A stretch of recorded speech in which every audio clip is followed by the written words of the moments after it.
अस्सलाम वालेकुम। कैसे हैं आप सब? उम्मीद करता हूँ आप सब खैरियत से होंगे, ठीक होंगे।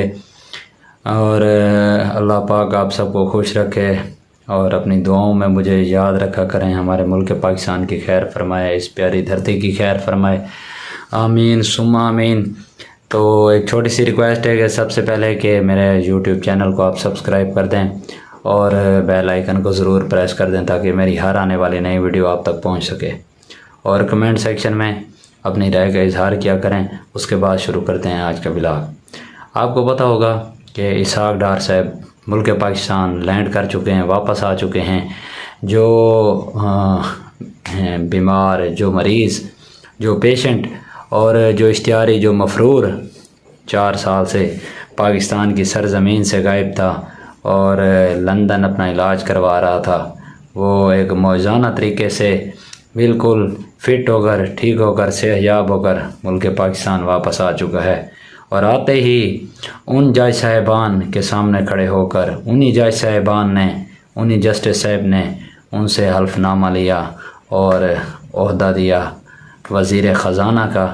और हलफ बर्दारी में तमाम तर जो वज़रा थे वो शामिल थे। आपको पता ही होगा, न्यूज़ आप देखते ही होंगे। तो इससे साबित होता है, इससे ज़ाहिर ही होता है कि यही जज, यही जस्टिस, यही वकला जो 4 साल से जिस मुजरिम को, जिस इश्तिहारी को ढूंढ रहे थे और इश्तिहारी दे चुके थे, मुल्ज़िम करार दे चुके थे, मुजरिम करार दे चुके थे, वही जज साहिबान, वही जस्टिस साहिबान ख़ुद खड़े होकर, सर झुकाकर उन्होंने जो इकरारनामा है, हल्फनामा है, वो इसहाक डार से लिया है।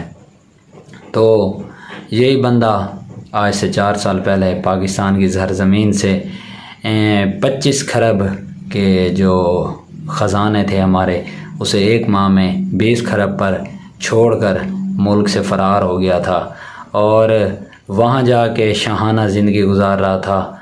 और यहाँ से जिस वजह से वो गया था वो सबको पता है कि बीमारी की सूरत में और मरने की हालत में यहाँ से सफ़र करके लंदन को रवाना हुआ था और वहाँ बिल्कुल फ़िट और सेहयाब होकर 4 साल अय्याशी करता रहा और लंदन की सड़कों पर सरेआम अकेला घूमता रहा। आज वही बंदा आते ही 14 से 15 जो हमारे बड़े बड़े बैंक हैं और बैंक जो हुकाम हैं उन पर कार्रवाई करने का हुक्म देता है और आते ही अपने प्रोटोकॉल से अपने घर में वापसी करता है। और 20-20, 25-25, 30-30 गाड़ियाँ उसके पीछे होती हैं और वो इस मुल्क का एक बार फिर वज़ीर ख़ज़ाना बन चुका है। तो क्या मैं पूछता हूँ कि हम जब कोई भी एक आम आदमी, छोटा सा आदमी या गली महल्ले का एक आम बुज़ुर्ग लड़का या बड़ा आदमी चोरी करता है किसी रेहड़ी से या किसी दुकान से या किसी का मोबाइल छीनता है, तो कोई भी काम करता है तो उसके लिए कानून लागू किया जाता है, कानून हरकत में आता है, पुलिस अपना काम करती है, अपना वर्क करती है और मुजरिम को, मुल्ज़िम को ढूंढती है और उसे सज़ा देती है। कई बार हमारी पुलिस माशाल्लाह जो बेगुनाह लोग होते हैं उन्हें भी तंग करते हैं और जो बड़े मुजरिम हैं या हमारे इस मुल्क को खा के लूटने वाले बड़े बड़े फ्रॉडी हैं, उनको अपने हाथों से प्रोटोकॉल देते हैं, अपने हाथों से ही इस मुल्क से बाहर भेजते हैं और अपने हाथों से जब वो इस मुल्क में वापस आते हैं तो उनका इस्तकबाल करते हैं। ये सब बातें फ़जूल हैं। हम एक कब्रिस्तान में रह रहे हैं। पुतिन जो रशिया के प्रेसिडेंट हैं, उन्होंने कहा था कि पाकिस्तान एक कब्रिस्तान है, तो उन्होंने सच कहा था। आपको पता है पाकिस्तान में कुछ नहीं पड़ा, हमारी जो आने वाली नस्लें हैं उनके लिए कुछ नहीं पड़ा, हमारे लिए कुछ नहीं पड़ा। तो अगर किसी के पास वसाइल हैं, अगर वो अच्छी ज़िंदगी गुजारना चाहता है या अपने आने वाले नस्लों के मुस्तकबिल को बेहतर करना चाहता है, तो मेरा यही मशवरा है कि आप इसी वक्त किसी न किसी यूरोप कंट्री या पाकिस्तान से बाहर किसी जो दूसरे मुल्क में हैं वो हिजरत करें और अपने बच्चों का और अपना जो मुस्तकबिल है उसे महफूज बनाएं। बाकी पाकिस्तान में कानून सिर्फ़ गरीब के लिए है, छोटे के लिए है, कोई अमीर के लिए कानून नहीं है, पैसे वाले के लिए कानून नहीं है। जो पैसे वाला है वो सब कुछ यहाँ कर सकता है, सब कुछ ख़रीद सकता है। हमारे जस्टिस को भी, हमारे वकला को भी, हमारी इंतज़ामिया को भी, यहाँ तक कि हमारे मुल्क को भी। आपके सामने ज़िंदा मिसाल है। हम लोग जो हैं इसमें खाम खा हैं, फ़जूल हैं, जो 20 से 25 अफराद हैं, जो 2 से 3 ख़ानदान हैं, उन्होंने हमारे मुल्क का बेड़ा गर्क कर दिया है और हुक्मरानी करते हैं और हुक्मरानी करते रहेंगे। ये 20 से 25 अफराद और ये 3 से 4 ख़ानदान जो हमारे मुल्क पर इस टाइम काबिज़ हैं, कब्ज़ा गिरोह जो है, ये ग्रुप हमेशा इसी तरह रहना है और कभी हमारे जो मुल्क में इंसाफ है या कानून नाम की चीज़ है वो कभी किसी के लिए बराबर नहीं हो सकती, ना अमीर के लिए ना गरीब के लिए। यहाँ सिर्फ़ और सिर्फ कानून एक गरीब आदमी के लिए है और एक जो कमज़ोर आदमी है उसके लिए बनाया गया है। उसके अलावा मेरी ये सब बातें फ़जूल हैं, आपको बताना, आपको करना, आपको सबसे पहले। और हर बंदे को पता है, हर बंदे को इस चीज़ का एहसास है, हर बंदा बाशऊर और तलीम याफ्ता है। कोई आज अनपढ़ या जहल भी है, जिसके घर टीवी नहीं है या जिसके पास मोबाइल भी नहीं है, वो भी अगर 4 बंदों में बैठता है तो उसे भी अच्छे और बुरे का फ़र्क पता है और उन्हें भी इन चीज़ों का वाज़े पता है। हमारे जो माशाल्लाह शहबाज शरीफ साहब हैं, आप ख़ुद देख लें, मरियम नवाज़ के पास इस टाइम कोई ओहदा मौजूद नहीं है, या मौलाना डीज़ा साहब, फजलुर रहमान साहब, उसके पास कोई ओहदा मौजूद नहीं है। पर ओहदा होने ना होने के बावजूद उनके पास प्रोटोकॉल की कमी नहीं है। हेलीकॉप्टर्स उनके नीचे हैं, विज़िट करने के लिए तमाम तर सिक्योरिटी उनके आगे पीछे है, प्रोटोकॉल उनके पास है, शाहाना ज़िंदगी उनके पास है। मैं ये कहूँ कि मैं पूछना चाहता हूँ या आप बताएं कि ये लोग कैसे ये चीज़ें इस्तेमाल कर सकते हैं, तो ये बातें फ़जूल हैं। पूरे हमारे पाकिस्तान का आज तक जितना भी कर्ज़ा हो चुका है वो सिर्फ़ इनकी अय्याशियों की वजह से हो चुका है, इनकी शाहाना ज़िंदगियों की वजह से हो चुका है, इनके खाने पीने ऐशो आराम की वजह से। ना ही कभी बाहर का कर्ज़ा हमारे ऊपर लगाया गया है, ना हमारी आवाम के ऊपर लगाया गया है, ना मुल्क के इंफ्रास्ट्रक्चर के ऊपर लगाया गया है। इन लोगों ने अपने महल बनाए हैं, अपने घर बनाए हैं, अपनी गाड़ियाँ बनाई हैं, अपना बैंक बैलेंस बनाया है, इन्होंने बाहर अपना पैसा इकट्ठा किया है। इनका जो लाइफस्टाइल है बादशाहों की तरह है। तो कर्ज़ा उतार हम रहे हैं, टैक्स हम दे रहे हैं, बिजली के बिल देख लें, गरीब आदमी बिल्कुल वो मर के रह गया है। सफ़ेद पोश लोग हैं, वो किसी के आगे हाथ फैलाने के काबिल नहीं रहे। 20-20, 25-25, 50-50 हज़ार बिजली के बिल आए हैं। बिजली के बिल में आप ख़ुद देख लें, पता नहीं कौन कौन से टैक्स लगे हुए हैं जो हमने ना कभी पढ़े हैं ना हमने कभी देखे हैं। तो हर महीने हर बंदे का 25,000 30,000 बिल आ रहा है। तो कौन सी हमने घर में फैक्ट्रियाँ लगा रखी हैं या कौन से हमारे कारखाने लगे हुए हैं जो इतनी बिजली हम लोग यूज़ कर रहे हैं और फिर हमारे बिल आ रहे हैं। वो सिर्फ वजह यही है कि इनकी जो अय्याशियाँ ख़त्म नहीं होती, उनके टैक्स हम लोग पे कर रहे हैं। हम लोग इनके अय्याशियों की जो है और इनके प्रोटोकॉल की, इनके बाहर जो जायदादें बन रही हैं, इनके बैंक बैलेंस बन रहे हैं, उनकी कीमत हम और एक आम आदमी, गरीब आदमी चुका रहा है। उसके अलावा पाकिस्तान में आप सिक्योरिटी का निज़ाम खुद देख लें। एक आम सा छोटा सा हैकर, उसने 1 हफ़्ते से ऊपर हो गया है पूरे पाकिस्तान के जो इदारे हैं उनको मैं दूसरे अल्फाज में कहना चाहूँगा कि बेवकूफ़ बना के, पागल बना के रख दिया है। आपकी इतनी सी सिक्योरिटी टाइट है, आपका सोशल मीडिया पर इतना ही काबू है कि एक बंदे ने आपको तिगनी का नाच नचा के रख दिया है। उसने पता नहीं कहाँ कहाँ से लेके और किस तरह से डेटा जो है वो आपका लीक कर दिया है। तो आप कौन से मुल्क को चलाने की, कौन से मुल्क के हुक्मरान होने की जो गवाहियाँ हैं, हलफ हैं, वो लेते रहते हैं।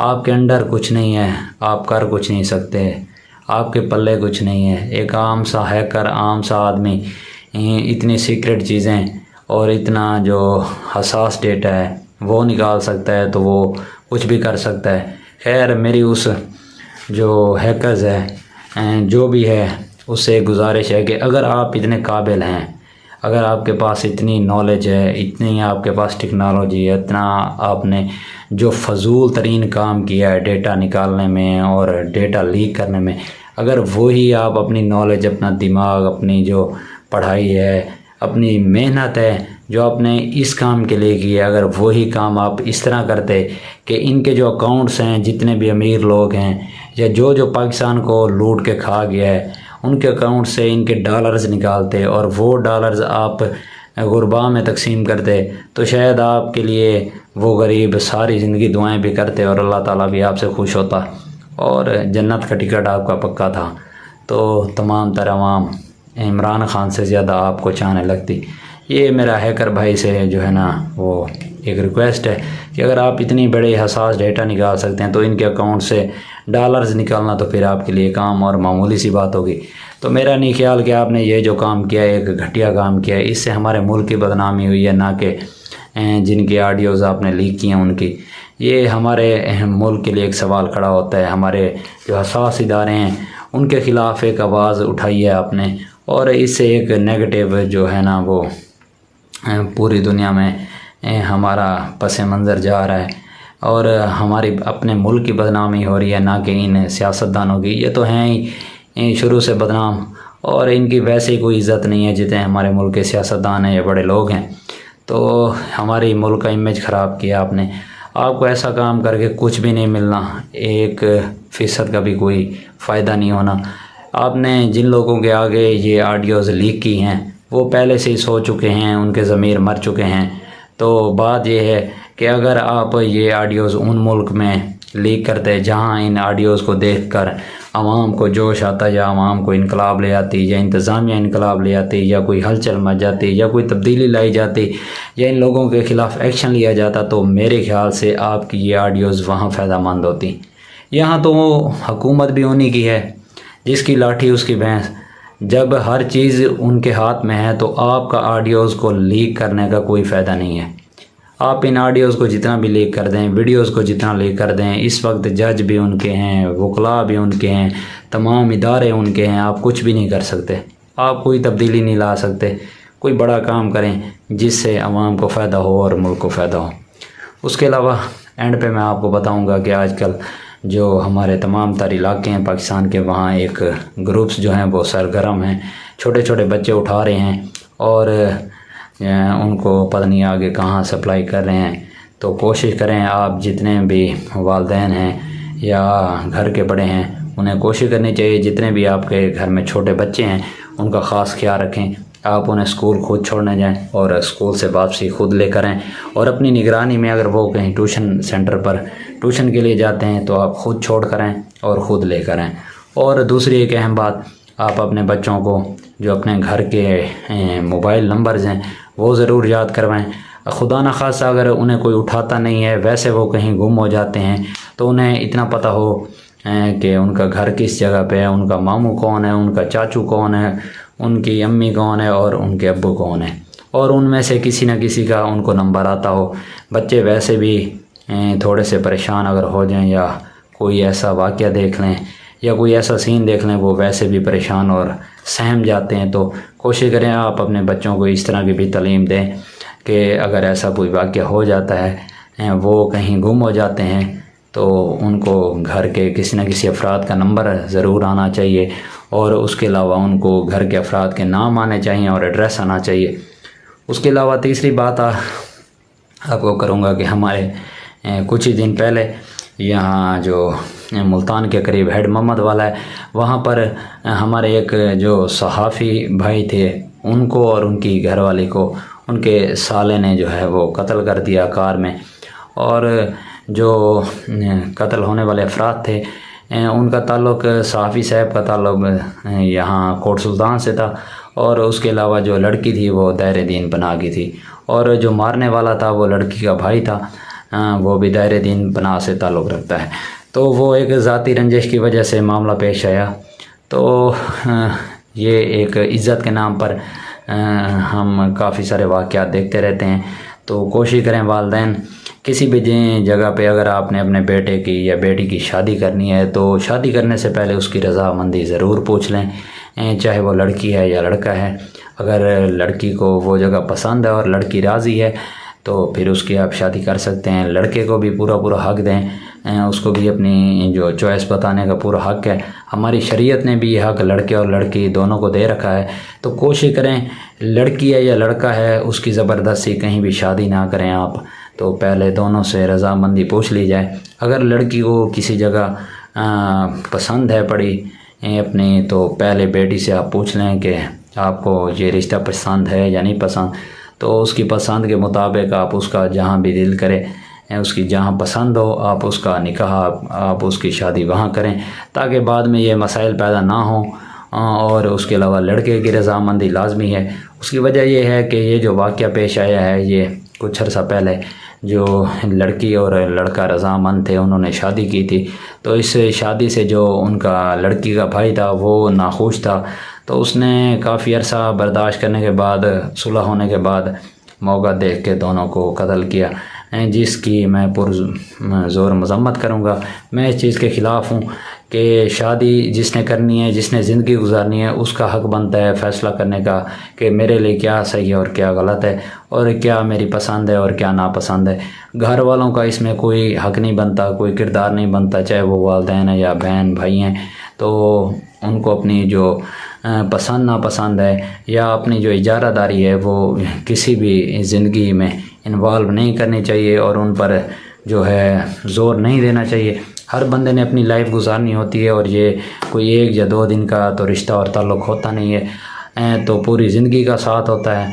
तो ज़िंदगी और मौत वैसे अल्लाह ताला के हाथ में। हमारी शरीयत भी इस चीज़ की इजाज़त देती है कि लड़की से पूछ लिया जाए और लड़के से भी पूछ लिया जाए। अगर लड़की जहाँ रज़ामंद है तो आप वहीं आजकल लड़की की शादी करें, ये बेहतर है।